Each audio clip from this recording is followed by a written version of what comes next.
If you're a podcast host, listen up, this one's for you. My name is Allie Jackson. I'm the host of Finding Mr. Height, a dating and relationship podcast that I've been doing for 4 years now, sharing my positive and practical approach to dating that's built on my own life experience. And I wanted to share another experience that I've had, my secret behind monetizing my show. It's called Red Circle, and I was just telling my colleague about how much I love their platform. With Red Circle, not only am I getting a seamless hosting experience, but I also love the support I receive in ad sales. It's not just typical ad sales either. It's targeted opportunities based on my show and my life. And the platform is super simple. You just set your preferences and Red Circle matches you with sponsors that align with your show. You can vet every opportunity and their platform gives you great analytics. More recently too, my Red Circle team has brought me opportunities outside of my podcast on social media to really augment the podcast partnerships, bring them full circle. I just can't recommend them enough. If you want to give it a try, go to redcircle.com to get your free trial. That's redcircle.com for a free trial.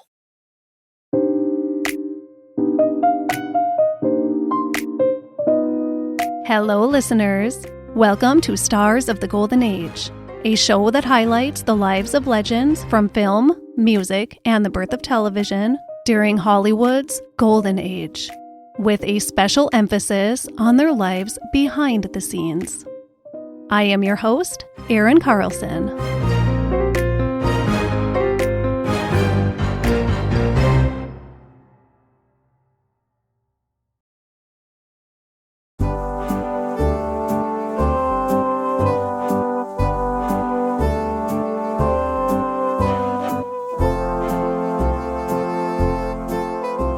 Today, we will be talking about Fred MacMurray. My primary source for telling you his story is a book titled Fred MacMurray, a Biography by Charles Tranberg. After the long and sad journey we just took through Natalie Wood's life, I needed a good, rounded, boring old Hollywood star to dive into. And I mean boring in the best possible way. Boring as in no trauma and no drama. And Fred MacMurray actually played Natalie Wood's father in 2 movies. Father was a fullback in 1949, where Natalie's Miracle on 34th Street mother, Maureen O'Hara, played her mother again. And he played her father again the following year in 1950 in Never a Dull Moment. My mom had suggested that I cover Fred MacMurray soon. The other ones I had on my list had a little drama in their lives too, and I just wanted something nice for a change. And Fred MacMurray is just the man for the job. So this one's for you, Mom. Fred MacMurray is in so many great movies and television, of course. He was known for his roles as the wholesome leading man, but the versatility in his work was shown well when he stepped out of that type. My mom just recently enjoyed him in Remember the Night, and I watched the film noir classic Double Indemnity not that long ago. Both co-starring the one and only Barbara Stanwyck. I love her. Who doesn't love her? I love both of these movies, and I love Fred MacMurray. And since he is considered one of the most underrated actors of Hollywood's golden age, now it's time to learn all we can about his story. Frederick Martin MacMurray was born on August 30th, 1908 in Kankakee, Illinois, to parents Frederick and Melita. Fred Sr. was a concert violinist, and he and Melita had been in Kankakee for a show when Fred Jr. was born. Their home was in Beaver Dam, Wisconsin. Frederick Sr.'s sister, Fred Jr.'s Aunt Faye Holderness, was also in show business. She was a vaudeville performer and silent film actress, having been in films with Lillian and Dorothy Gish and Laurel and Hardy. So show business was in the MacMurray blood. Unfortunately, Frederick Sr. wouldn't remain in his son's life. He and Melita divorced when Fred was young, and then he passed away when he was just 5 years old. Fred and his mother lived with his maternal grandparents, but his grandfather sadly also died when Fred was very young. So his primary influences throughout his childhood were all women: his mother, his grandmother, and his aunt. Something that most certainly impacted his later adult respect for women. Fred was a very creative and artistic child. He was very musically inclined and could play several different instruments: piano, banjo, and his favorite, the saxophone. He also loved to draw and paint, something that he would enjoy throughout the rest of his life. He was very athletic as a child, and he loved to hunt and fish. The boy could do it all. Here's a really cute story about Fred as a child. Apparently, he was a very heavy sleeper. So when he and his best friend Randall had plans to go fishing very early in the morning, Fred would go to bed with a long string tied around his toe. He would snake the other end out of his bedroom window, so when Randall came to pick him up for fishing, he would just yank on the string until Fred woke up. Randall and Fred remained friends their entire lives. Fred was beloved by all in Beaver Dam, Wisconsin. He was known to be a good, well-rounded kid, very kind and polite, but pretty quiet.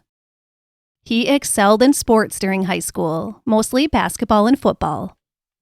His musical talents led him and another kid from school to form a two-man band, Fred on saxophone and the other kid, Miney Bartell, on piano. They performed locally in Beaver Dam at a local gin joint during the summers of 1923 and 1924 when they were in high school. It's a good thing they enjoyed what they were doing because the bar owner never paid them for their gigs. Fred graduated from high school in 1925, and he was awarded a full athletic scholarship to Carroll College in Waukesha, Wisconsin. Carroll really wanted Fred on their football team. Waukesha is about 50 or 60 miles from Fred's hometown of Beaver Dam, so he had to get a job so he could support himself through college.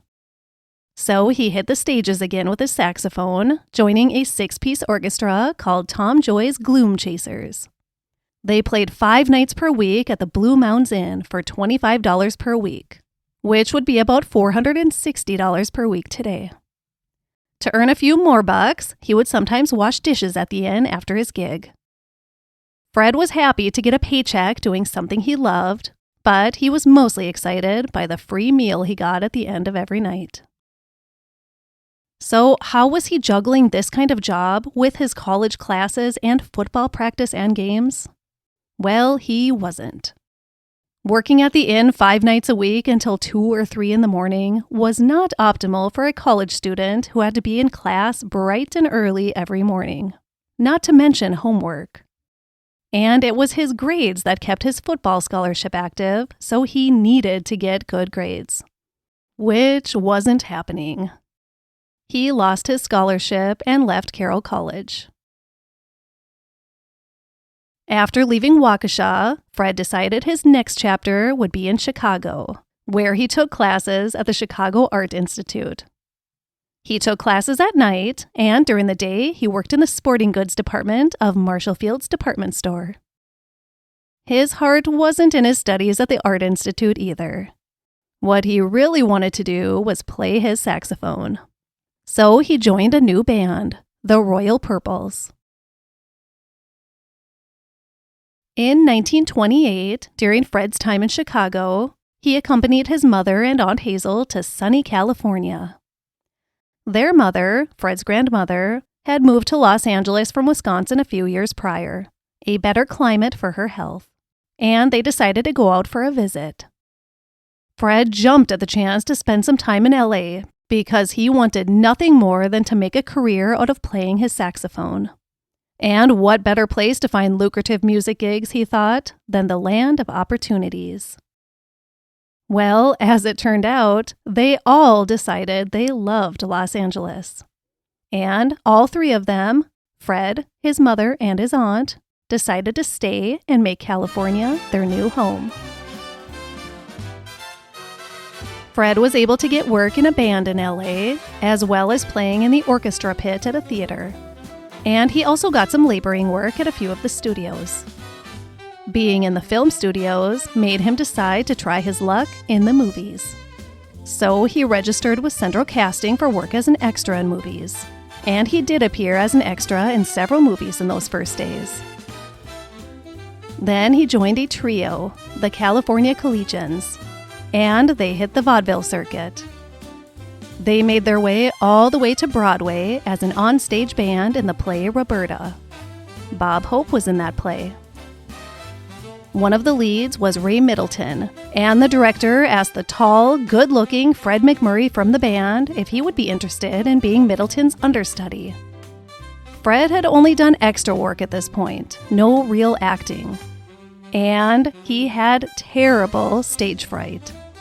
He was okay if he was playing his sax or doing the occasional singing, but speaking was a whole different thing. His hands shook, his heart raced, he felt like his knees would buckle at any moment. But this was a great opportunity, so he accepted. He just hoped Ray Middleton didn't get sick or miss any performances. It was during rehearsals for Roberta in August of 1933 where Fred met a beautiful showgirl named Lillian Lamont. It was love at first sight, and Fred knew immediately that this was the woman he wanted to marry. But he wanted to become successful first. He wanted to be able to comfortably support her as his wife before they got married. And this made his drive and determination to succeed even stronger. Fred was apparently quite a catch with the ladies. Everyone wanted to be on the arm of the quiet, handsome man with the kind smile. But he only had eyes for Lillian Lamont. Luck struck for Fred when he was in the Paramount building in New York during the run of Roberta, and an employee at the booking office there told Fred that he should really be in the movies, that he had the perfect movie star look. So he took Fred up to the office of the head of Paramount's New York talent department. He also liked what he saw, so he had Fred act out a few lines from Roberta to see how well he could act. He did well enough to get a screen test. For the screen test, he was asked to wear a tuxedo with a top hat and cane. He had a tux that he wore for the play, so he could wear that. But he did not have a top hat or cane, and he definitely couldn't afford to buy them, especially having no use for them afterwards. But he knew his Roberta co-star Bob Hope had a top hat and cane, so he borrowed them from him for his screen test. The screen test went great, and Fred MacMurray was offered a 7-year film contract with Paramount Pictures. Back to Los Angeles he goes. Lillian stayed in New York to continue the run of Roberta. Once Fred knew he was secure in his Paramount contract, he would have Lillian join him in California. Fred MacMurray's first substantial film role was in a movie called Grand Old Girl in the fall of 1934. Paramount hadn't put him in anything themselves in the first months of his contract, but they had loaned him out to RKO for this movie. Fred got his big break at Paramount immediately after wrapping up at RKO. He was handpicked for a role as 1/3 of a love triangle in The Gilded Lady by its star, one of the biggest stars in the world at the time, Claudette Colbert. Actors considered for the part of reporter Peter Dawes were French Otone and Cary Grant. But it was Claudette Colbert who convinced the director and studio execs to give newcomer Fred MacMurray a shot. He was shocked. He couldn't believe a huge star like Claudette Colbert had requested him to play her love interest. Just to put it into perspective, she had just won the Oscar for her massive hit with Clark Gable, It Happened One Night. She was a huge star. Fred barely slept the night before filming began on The Gilded Lady. He was so nervous. When he arrived on set the first day and saw Claudette Colbert walking towards him, he almost collapsed out of fear. She saw clearly how terrified he was, anyone could. So she put her hand on his arm and said to him, "Now, what are you so frightened about?" And she helped to put him at ease. Well, mostly. When he had to do his very first love scene as an actor with Claudette Colbert, she had to really help calm his nerves then. He didn't know it then, but he would not only be paired up several more times with Claudette Colbert as an on-screen pairing, but he would be paired up with virtually every single top leading lady in Hollywood. And with it, had many, many more love scenes in his future. His nerves calmed eventually, but he never did enjoy the love scenes. They always remained his least favorite scenes to do. It was just too awkward for him with the lights and cameras and crews all around, he said. He was a pretty shy man at his core. The Gilded Lady was released in January of 1935, and with its release, Fred MacMurray became a movie star. Women loved him, men loved him, everyone loved him. He was himself on screen, a tender and kind Midwestern guy, and that landed very well with his audiences. And now that he was seemingly going to make it in the movies, he was ready for his Lily to make the big move from New York to LA so they could be together again. She found a little apartment for herself and got a job as a model, modeling gowns at a department store. Fred and Lily were engaged, but didn't quite yet have concrete plans for a wedding. Maybe when Fred had a break in his now busy film schedule at Paramount, they thought. His next grand leading lady after working with Claudette Colbert was the great Katharine Hepburn, and then Carole Lombard, who both helped him tremendously too. He was still pretty fresh in the acting field, all things considered. He adored Carole Lombard. I think everybody did. They clicked very well while filming Hands Across the Table in 1935, and Fred and Lillian became good friends with Carole Lombard and Clark Gable. They'd hit the nightclubs together or get together for Sunday barbecues. Fred had barely set his suitcase down and was already a top Hollywood leading man and mingling with some of the biggest stars in the world. Fred MacMurray's social circle was soon expanding far beyond Hollywood's hottest couple, Lombard and Gable, including the most sought-after invitation in town, an invitation from William Randolph Hearst to a weekend social event at the Hearst Castle. And you know what? Fred MacMurray said thanks but no thanks to this first invitation to the castle. He politely declined, because Hearst had a woman in mind for him to be paired up with for that weekend, and Fred refused to be paired up with any woman socially except for his Lily. Unless Lily could join him, he wasn't interested. He was a one-woman man, and even if just for publicity reasons, he wasn't going to be seen with any other woman on his arm but Lillian. He often referred to her as the finest woman I've ever known. Just to give you an idea of the kind of devotion Fred had for her and the kind of man he was. Carole Lombard advocated for Fred MacMurray to star opposite her again in 1936, the year following their first pairing, for the movie A Princess Comes Across. She also encouraged him to negotiate more money from the studio. He'd been the leading man in a few highly successful movies by this time, but wasn't making near leading man pay. He wasn't even living in his own home. He lived with his mother in a small apartment. He was doing okay, but Carole Lombard thought he deserved much better from the studio. So he asked for a raise, and they said no. So Carole told him to go on strike. That wasn't really Fred's style, to cause a stir.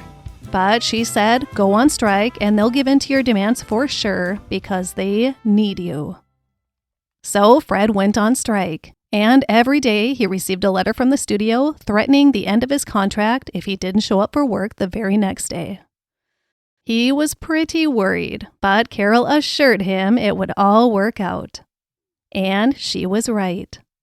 Paramount eventually offered Fred more money to get him back to work so they could begin filming on A Princess Comes Across. He was now being paid about 3 times what he had been making before. Now armed with a more comfortable salary, Fred was ready to make Lillian Lamont his wife. Paramount had him busy, though.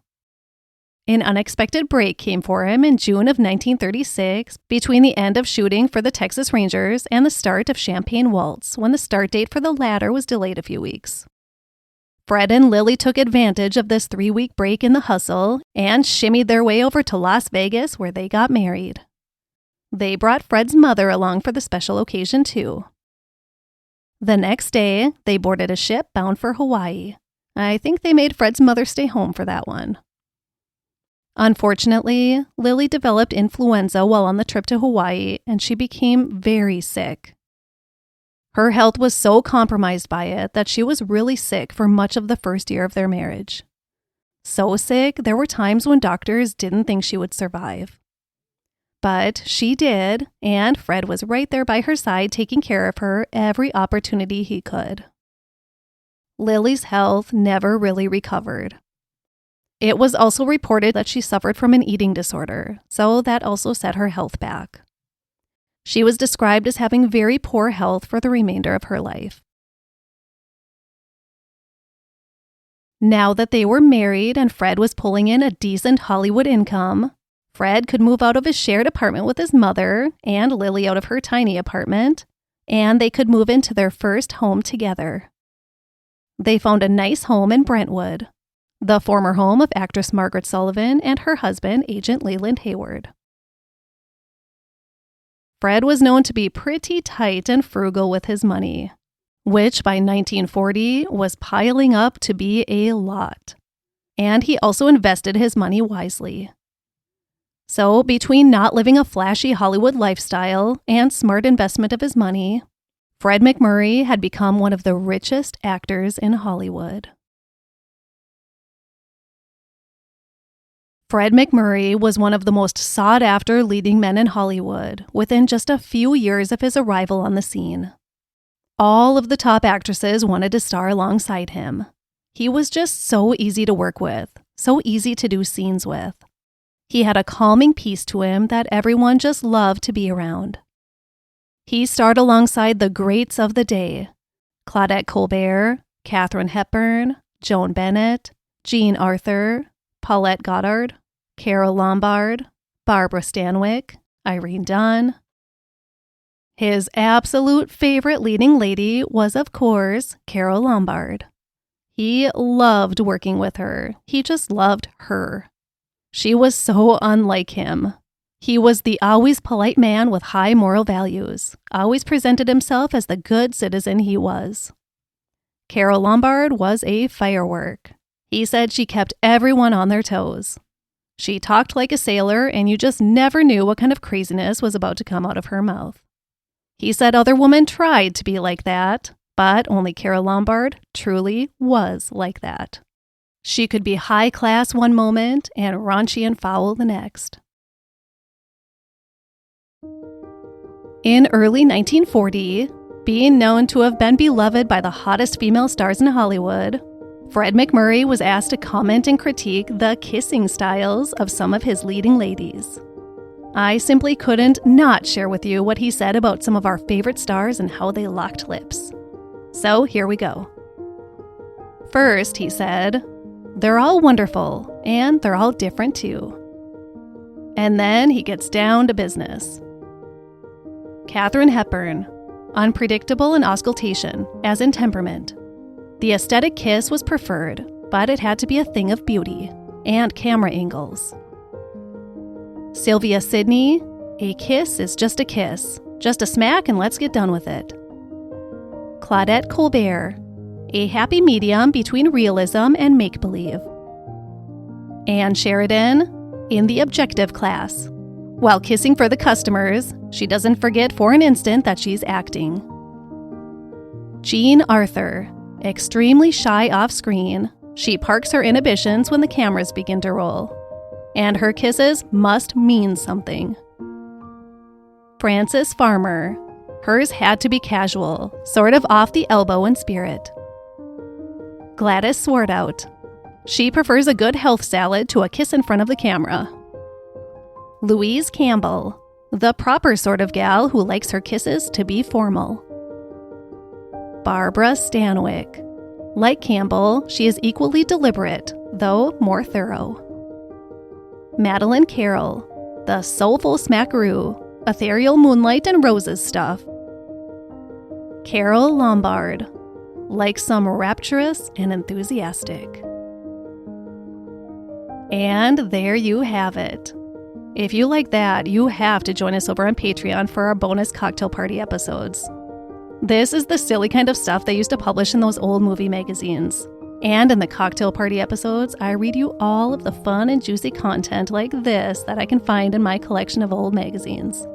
It is so fun and hilarious, some of the stuff that they used to report to the world. Like this. Back to Fred.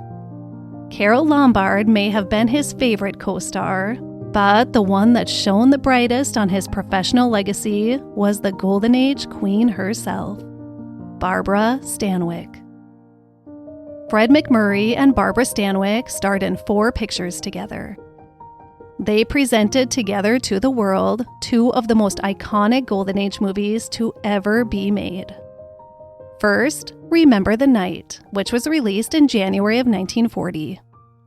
This may not be one of the most popular classic Christmas movies out there, but it sure is to me. I love this movie. I love anything with Barbara Stanwyck in it. And she and Fred MacMurray proved to be a dynamite on-screen pairing. Remember the Night was a box office smash.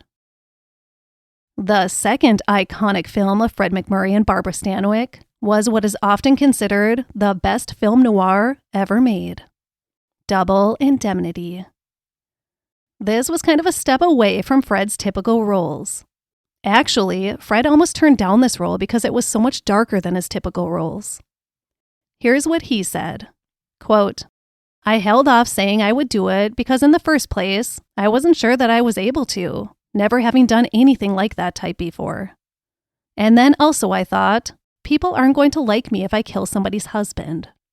Billy Wilder wanted me to do it because he thought it would add a lot to the character.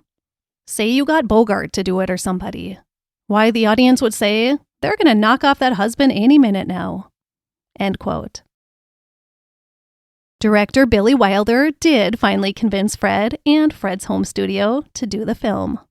And it is nothing short of perfection.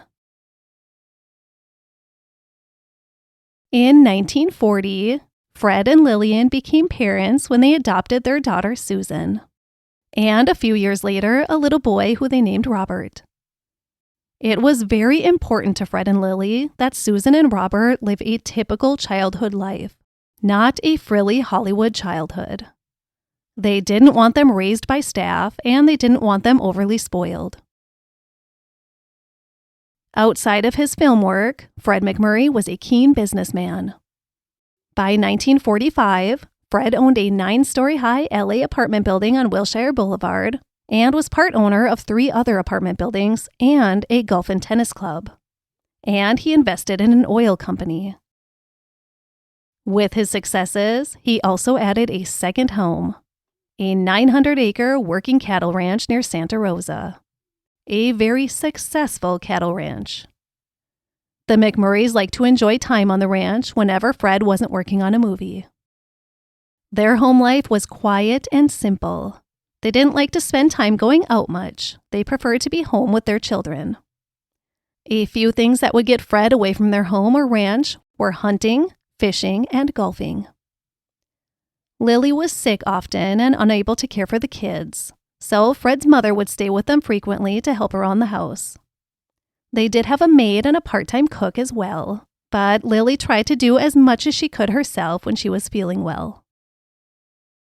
Although they didn't like going out on the town often, Fred and Lily did entertain at their home from time to time. Not often, but one party in particular left quite an impact on everyone who was in attendance. Lily did not approve of foul language. Unfortunately, one of her dearest friends was her husband's frequent co-star, Carole Lombard, who happened to have one of the foulest mouths in Hollywood, especially a few old fashions in, I assume.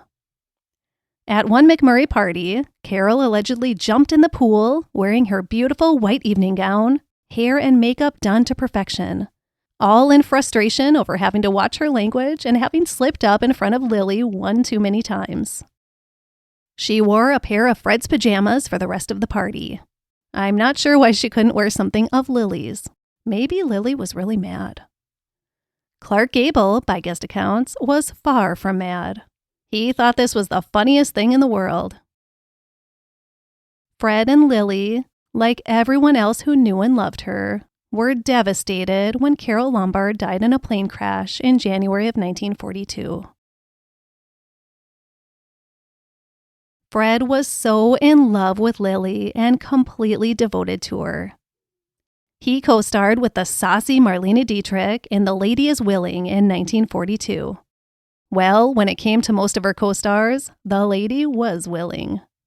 Marlene Dietrich was well known for her flings with her co-stars and directors. Fred MacMurray, however, was not willing. He wasn't interested in anything more than a working relationship with Marlene Dietrich. And she wasn't used to that kind of romantic cold shoulder. And she didn't like it. But Fred MacMurray was 100% devoted to his wife, Lily. Sadly, Fred lost his beloved wife, Lily, in June of 1953. She, by this time, had heart and kidney issues on top of her existing ailments. In early June of that year, she suffered a heart attack, which was too much for her fragile health. She was admitted to the hospital, where Fred was by her side constantly. They celebrated their 17th wedding anniversary in her hospital room on June 20th, 1953. Lillian passed away just 2 days later. She was only 45 years old. Fred was heartbroken at the loss of his beloved wife and his best friend. He embraced his work in movies as he grieved her loss, and he focused all of his energy outside of work into supporting his children through the loss of their mother. 6 months after Lily passed away, at Christmas time of 1953, Fred was invited to a gay 90s party at John Wayne's house. He was still feeling really sad and lonely without his Lily, and he really wasn't up for socializing. But after some urging from friends, he decided to go. It would be good for him to get out of the house and socialize a bit, they told him. Well, Fred ended up being very happy he went to John Wayne's party because he bumped into an actress, singer, and dancer named June Haver there. She and Fred had appeared in Where Do We Go From Here together in 1945. She had just returned to Hollywood after a couple of years away, where she had been a postulant nun at a convent in Kansas. She realized that wasn't the life for her, so back to Hollywood she went. And right into the path of Fred MacMurray. She actually also didn't feel up to going to John Wayne's party, feeling conflicted and unsure with the path of her life. But her friends also urged her to go. Both being there without dates, they were pushed towards one another, and they instantly clicked. The very next day, Fred went over to June's house to fix the plumbing in her bathroom. She didn't ask him to, she had just briefly mentioned her plumbing issue during a conversation at the party. And the next morning, there is one of Hollywood's richest and most famous actors at her front door with his toolbox, ready to get his hands dirty. Fred really liked June, and she him. But he was casually dating other women too, now that he had gotten out in the field a bit again. Mostly publicity dates, and mostly with actresses Eleanor Parker and Ann Sothern, aside from June. Don't worry, he was still supporting his kids through their grief too. That was his priority. By March of 1954, Fred and June were an exclusive couple. June described her new beau as, quote, unassuming and lives as he would if he were still back in Beaver Dam, Wisconsin. This is a man who is happy in his work and could be just as happy if he weren't an actor at all. He is absolutely egoless and charming in that he is just a man who could be living anywhere doing anything. He's himself, Fred MacMurray, and I was in love with him, end quote. June brought up the topic of marriage in May of 1954, so Fred went about finding a ring for her. He wanted a special ring. He wanted a ring like Red Skelton's lucky diamond pinky ring. So he asked Red if he could borrow it to have a replica made. Red said, "Better yet, you can just have this one." Fred could never, so he just had an identical one made and returned it to Red's pinky finger. Fred wasn't a very romantic man, so his proposal was not a grand romantic gesture. Fred and June had run out to the pharmacy to pick up a prescription for one of the kids one day, and when they pulled back up to his house, he said, "Say, there's something for you in the pocket of my suede coat." And there was the ring. Once Fred had made sure it was okay with his kids, Susan, who was now 14, and Robert, who was now 10, he and June got married on June 28, 1954. It was important to him to wait at least 1 year after Lily's passing to remarry. So they got married 1 year and 8 days after the anniversary of her death. Fred was 45 and June was 27. Fred wanted his marriage to June to be a new chapter and a fresh start. He wanted to leave his wonderful memories with Lily in the home they shared together, and he wanted to start new memories with June in a home that would be theirs. They found a 10-bedroom colonial mansion in Brentwood and made it their new home. This home was the former home of singer Nelson Eddy. June entered her role as stepmother to Susan and Robert very carefully, with much respect to their ages of 14 and 10, too. She wanted to make sure that they didn't feel like their mother was being replaced or that she was trying to take their father from them. So she encouraged Fred to spend alone time with each of them while balancing that with ample time together as a family with June. It took some adjustment. The kids had been so close to their mother, and it really hadn't been very long since she died. But they got there. They were able to see that their stepmother wasn't a threat to them, that she loved them, and she was there to support them in whatever they needed. 2 years after Fred and June were married, in 1956, they adopted newborn twin girls, Lori and Katie. Fred was nearing 50 and had reservations about starting over again as a father. But June, 18 years younger than him, really wanted to raise children from the start and was unable to have children of her own. Once that seed was planted in Fred's mind, he became enthusiastic about having little ones around again. And he was just as wonderful a father as he'd ever been. His friends said they'd never seen him happier. Fred MacMurray was described by everyone he worked with, everyone whose account I came across, I should say, as an easygoing, reserved, kind, and good-hearted man. He would come to the set, do his work, help others when needed, and go home.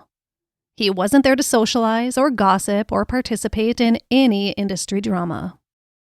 You could find him in the commissary tucked in a corner at a table by himself, head buried behind a newspaper. He would say hi if you said hi walking by, but that's about it. He was very quiet, but he was a really good guy. He wasn't rude, he was just shy. Everyone thought he was just a really good guy. If anyone ever had a negative thing to say about him, it was about how tight he was with his money. And that was mostly said in a joking manner, how stingy he was. That stinginess made him a very wealthy man, though. Fred's career took him in a new direction in 1958 when he was teamed up with Walt Disney Productions. The movie was the comedy The Shaggy Dog, Disney's very first live-action comedy feature film. It was the beginning of a very successful relationship with Disney and opened up Fred MacMurray to a whole new audience. He still did other work outside of Disney, like, quite the contrast, the 1960 hit The Apartment with Shirley MacLaine and Jack Lemmon. A movie, like Double Indemnity had been, that was a far departure from his normal guy-next-door type. His role in The Apartment prompted Fred to get whacked hard by a woman's purse at Disneyland when he was there with his kids. She told him she saw The Apartment and she didn't like that he ditched his clean Disney image for it. It reminds me of the story Dick Van Dyke had about the woman hitting him with her purse when he had moved on with a new TV wife that wasn't Laura Petrie. Gotta watch out for those feisty ladies and their purses. Lucky for the woman at Disneyland, The Apartment was the last time she would have to see her good, wholesome Fred MacMurray in a role like that.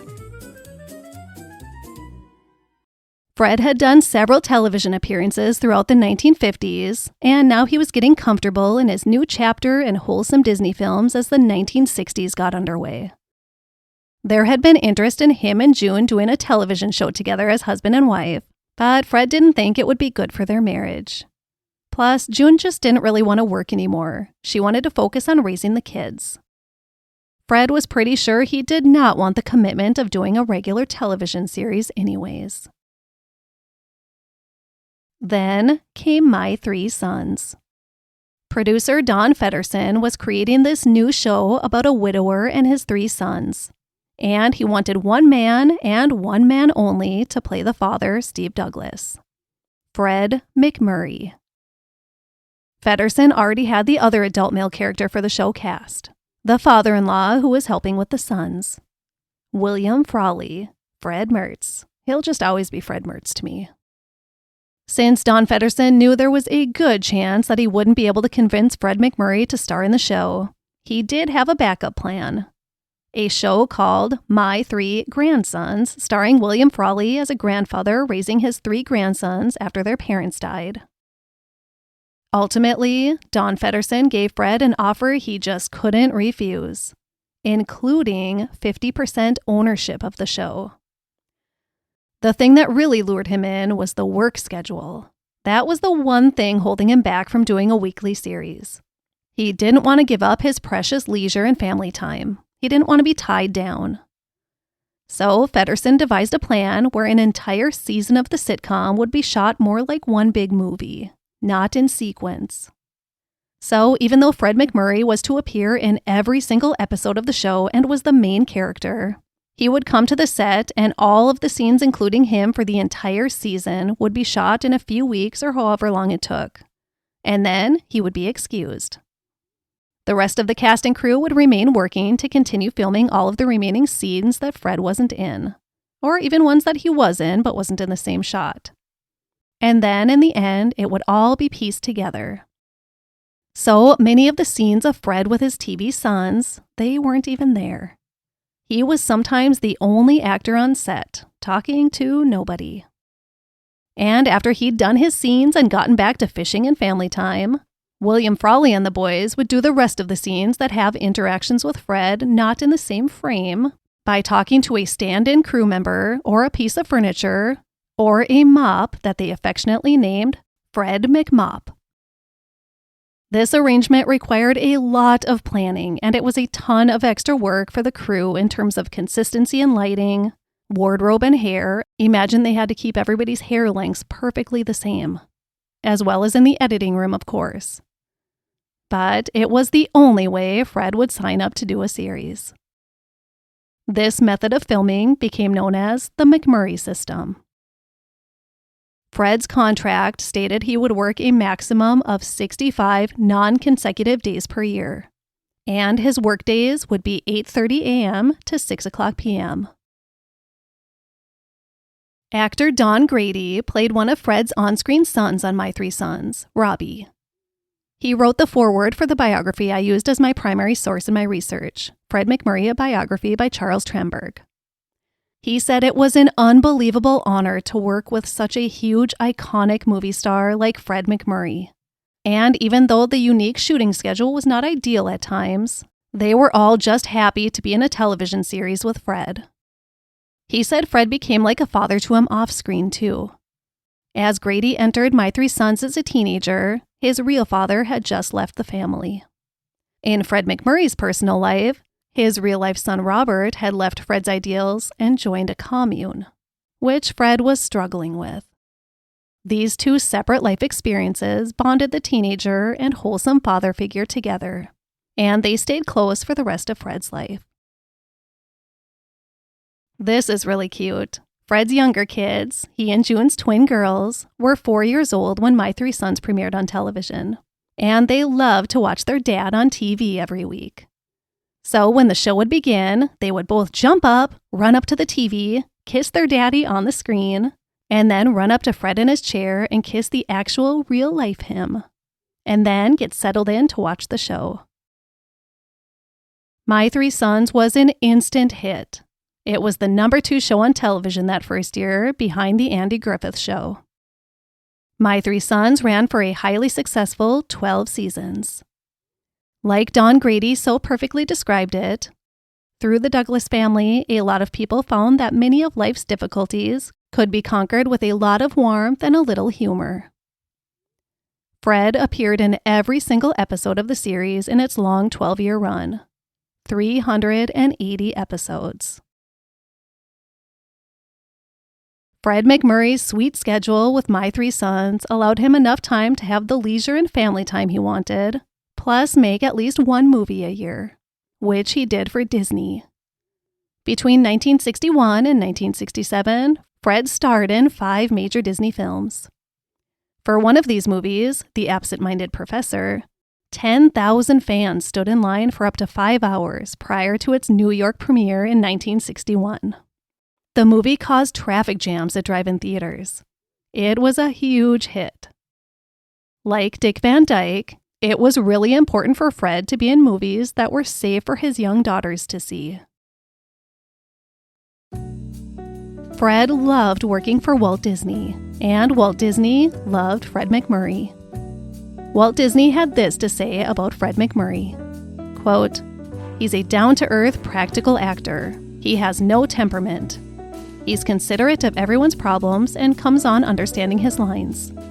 He has a way of handling comedy that nobody else can compare with. I've got a lot of respect for Fred, and besides, he's a wonderful fellow. I don't know, I just like him." End quote. Mr. Disney loved Fred so much that, alongside Haley Mills, Fred became the face of Disney during this period of the 1960s. My Three Sons ended in 1972, but 64-year-old Fred MacMurray wasn't quite ready to put his long and successful career to bed quite yet. He did one final movie for Disney, Charlie and the Angel with Cloris Leachman. This was Fred's very last starring role in a feature film. He would still do some TV movies and guest appearances, and one more supporting role in a film, The Swarm. Over the course of 14 years, Fred had starred in 7 movies for Disney. In the course of his entire film career, he had starred in over 100 movies. Fred and June's daughters were 16 years old when My Three Sons ended, and Fred stepped mostly into retirement. To celebrate his new freedom, he purchased a camper for his family to travel the country in. They traveled all over and visited national parks and all of the great landmarks and beauty and history the U.S. has to offer. They also spent a lot of time at their beloved ranch. They lived a typical family life, a lot of quality family time. And although they were very well off and lived a good life, they didn't live the life of luxury most Hollywood actors and their families would. At the ranch, they were all expected to be up before the sun to do farm chores, milk the cows, collect the eggs, and tend to their large garden. There was no TV at the ranch. Fred encouraged his children to embrace nature, to read books, and to work hard. They had fond memories of their life on the ranch.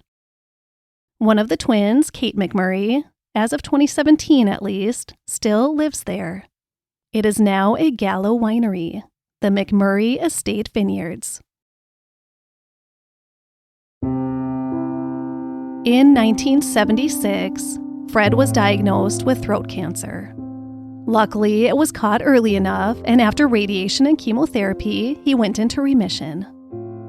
The cancer returned almost a decade later in 1987, and the following year, he suffered a stroke. From that point on, he really slowed down. He turned 80 years old shortly after his stroke. In the first days of November of 1981, a UTI turned sepsis, and Fred also had pneumonia at the same time. It was all just too much for his already weakened system. Fred MacMurray passed away on November 5th, 1981. He was 83 years old.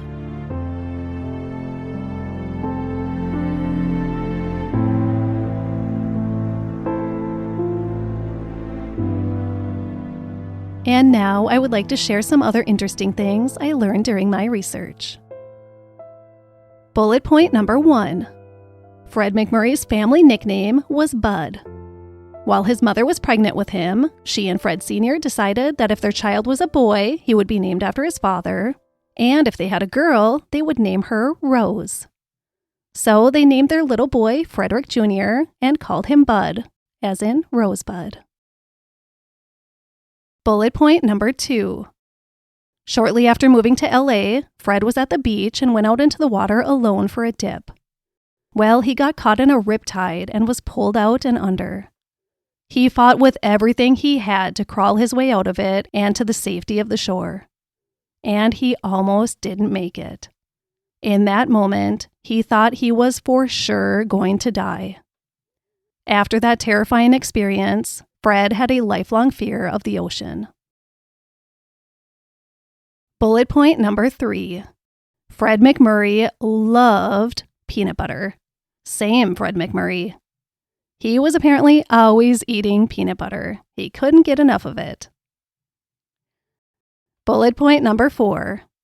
C.C. Beck, the creator of Captain Marvel, claimed to have modeled the superhero character after Fred MacMurray.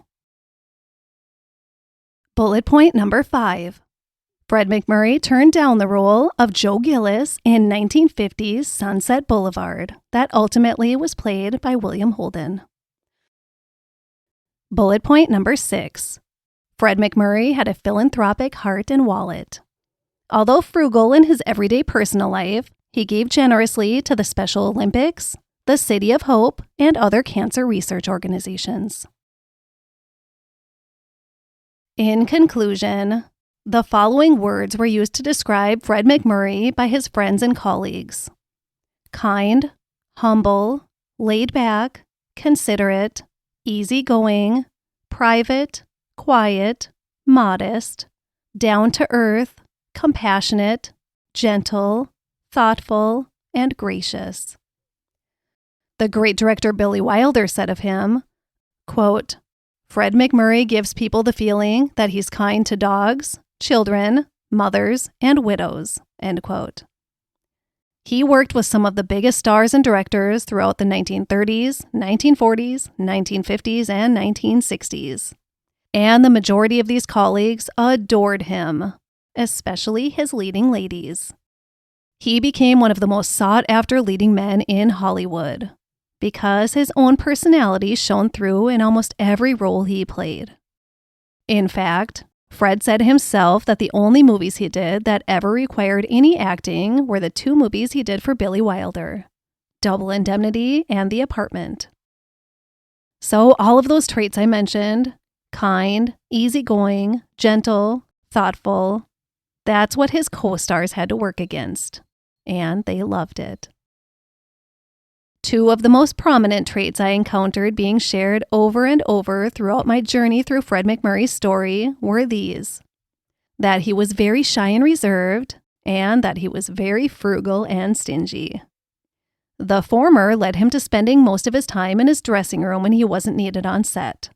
Not in a snobbish way, just that he was a reserved man. The latter led him to being one of the, maybe the, richest man in Hollywood during the 1940s and 1950s. He wasn't the highest paid, but he was paid pretty well, and he protected that money fiercely. He invested smartly, and he pinched his pennies.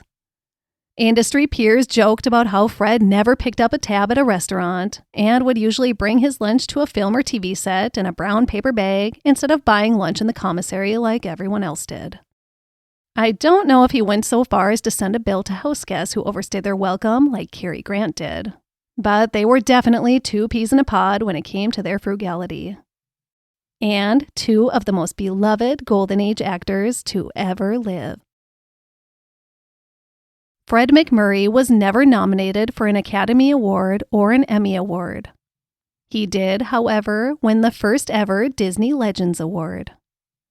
It never bothered him that he wasn't nominated for an Oscar or Emmy. He wasn't in it for the awards or recognition. He probably wouldn't have wanted to go to the ceremonies anyways. He was just a regular guy whose job happened to make him one of the richest and most famous people in entertainment. Similar to James Stewart and Dick Van Dyke, Fred MacMurray cherished his Midwestern roots, and he would always embrace his wholesome childhood in small-town USA, Beaver Dam, Wisconsin. Those deeply rooted values of his youth never left him. No matter where life brought him, that wholesome small-town boy was always who he remained at his core. Thank you, Fred MacMurray, for showing us how to stay true to ourselves and not feeling as if we need to conform to the lifestyle of our peers. You wanted a quiet and simple life, and you gave that to yourself. You wanted to be far away from the glitz and glamour, the drama and scandal, the gossip and artificiality. You were authentic and good, and you held on tight to the positive values that embodied your soul. Thank you for being you and showing us we should all embrace who we are at our cores. And thank you all for listening. It's review time. I would like to share a review left by Spotify listener Melody Note. They said, quote, "Thank you for this podcast in general. It's a great combination of hard work, but still organic feeling with some personality and individuality coming through. Reminds me of the original podcast days with the vibe that these were passion projects and works of love." End quote.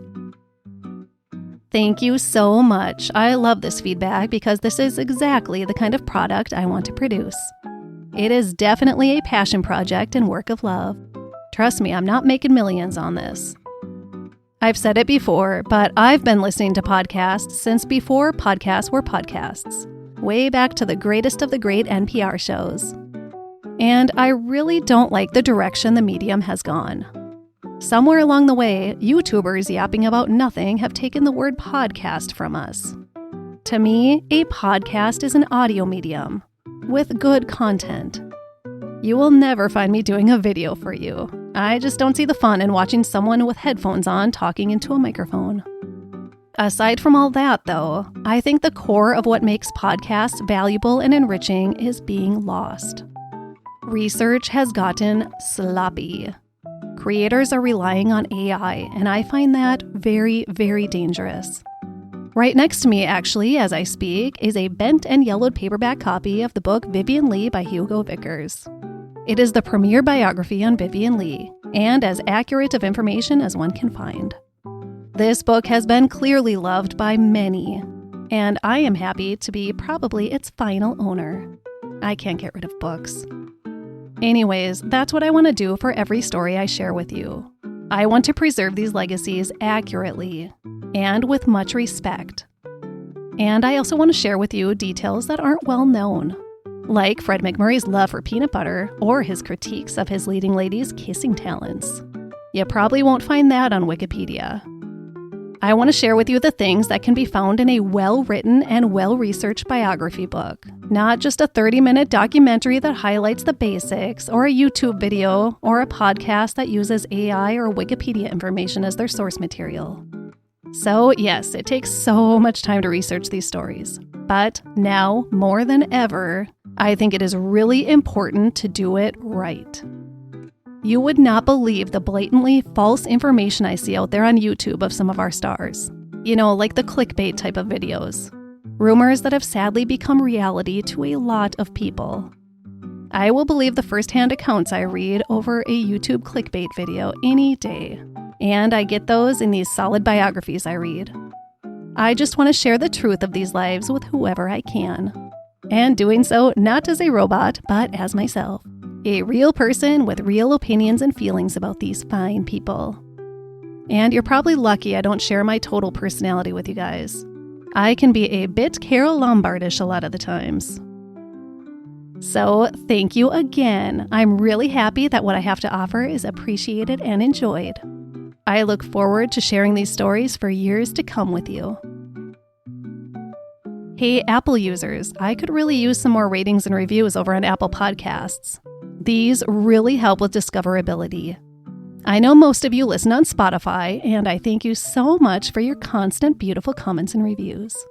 But Apple Podcast listeners, it's kind of a ghost town over there. I'd really love it if you could take a second to do that. And lastly, come on over to Patreon and get a whole bunch of extra content. You can find it at patreon.com/Stars of the Golden Age Podcast. There's a link in the show notes that will bring you right over there. I'm making it so easy for you. Please support your favorite independent podcasters. Thanks, guys. Reach for the positive in every day, be kind to everyone you encounter, and have a great rest of your week. My primary source for this episode was a book titled Fred MacMurray, A Biography by Charles Tranberg. I also used a documentary titled Fred MacMurray, The Guy Next Door by the Hollywood Collection. An article from the LA Times by Sam Waters from October 1st, 2011, the Walt Disney Archives, and IMDB.